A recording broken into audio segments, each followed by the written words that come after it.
आबा काय सांगाल, एकीकडे निवडणुकांची रणधुमाळी जोरात सुरू आहे, सगळं तिकीट वाटपाची यंत्रणा तुमच्यापासून हल्ली आहे, गाड्याळ असेल तुतारी असेल सगळे एबी फॉर्म तुमच्याकडे होते. असं असताना असं काय केलं तुम्ही की जिथपर्यंत तुम्हाला मजल मारली तुम्ही की थेट तुम्ही स्टॅम्पवरच लिहून मागायला लागलात ही निवडणूक आमच्यासाठी द्या लिहून? काय नेमकं असं? नाही, स्टॅम्पवर लिहून मागणे ह्याच्यापेक्षा महत्त्वाची पार्श्वभूमी पण बघितली पाहिजे. मुळामध्ये तिकीट मागणे ही प्रोसेस आहे. पक्षाकडे मागितलं पाहिजे, जसं आपण उमेदवारी मागतो पक्षाने सांगितलं पाहिजे, त्याला एबी फॉर्म दिला पाहिजे, उभारलं पाहिजे, आघाड्या युती होतील. सुप्रियाताई आणि त्या ठिकाणी अजितदादा यांची आणि खासदार साहेबांनी आम्ही आमदारांची बैठक झाली आणि दोन्ही राष्ट्रवादी एकत्र लढण्याचा निर्णय झाला.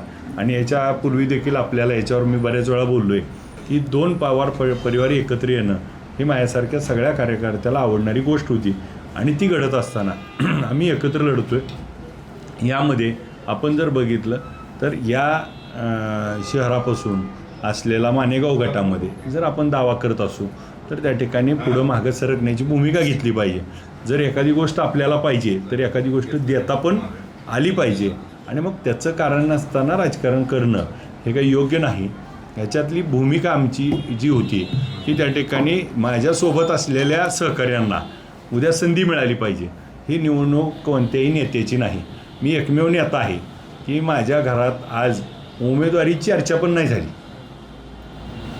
म्हणजे उभारणार म्हणून पण चर्चा झाली नाही. यापूर्वी या तालुक्यात एकाच घरातली 5-5 4-4 उभारायची आणि ही सगळी जहागिरी म्हणून वापरायची.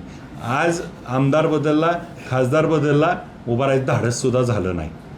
मग ही नेतेमंडळीची पोरं नेतेमंडळीला त्या ठिकाणी आपण पक्षात घ्यायचं किंवा त्यांनाच आपण तिकीटं द्यायची आणि जी लोकं आहेत सामान्य कार्यकर्ता आहेत ज्याला त्या ठिकाणी संधी मिळायला पाहिजे त्याला मिळत नाही, म्हणून या काही गोष्टी आहेत. नाही, पण थेट तुम्ही माढा नगरपंचायतची अशी काय अट वगैरे तुम्ही मांडली होती का, जेणेकरून तुम्ही संविधानाचा अपमान केलाय?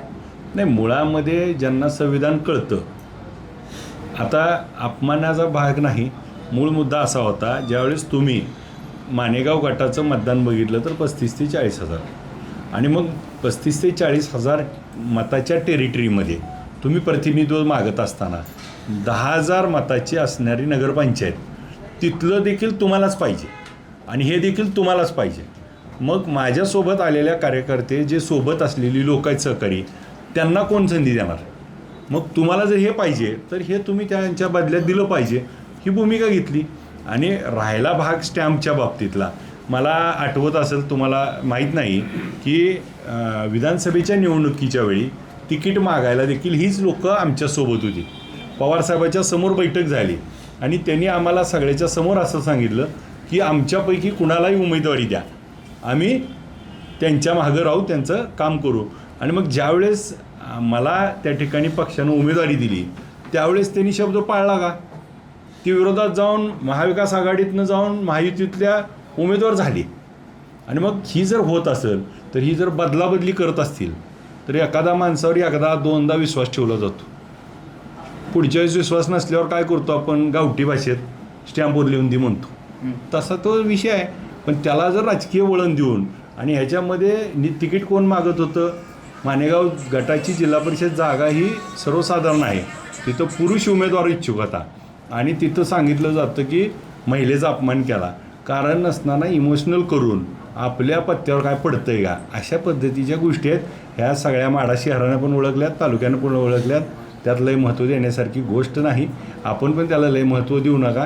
कितीही निषेध केला आणि काही केलं तर त्यांची अडचण अशी झाली की जिथं होतो तिथंच आम्हाला आता आत विचारून यायला लागले, म्हणून त्यांना तळतळाट व्हायला लागला आहे, पळपळाट व्हायला लागला आहे. माझी त्यांना देखील विनंती आहे, आपण पक्षाचे आहात, पक्षाचे उमेदवार उभे आहेत, घड्याळाचा आपण प्रयत्न करून प्रचार करावा. ज्या पक्षानं तुम्हाला उमेदवारी दिली होती, तुम्हाला त्या ठिकाणी संधी दिली, आता तुम्ही त्या पक्षासाठी प्रचार.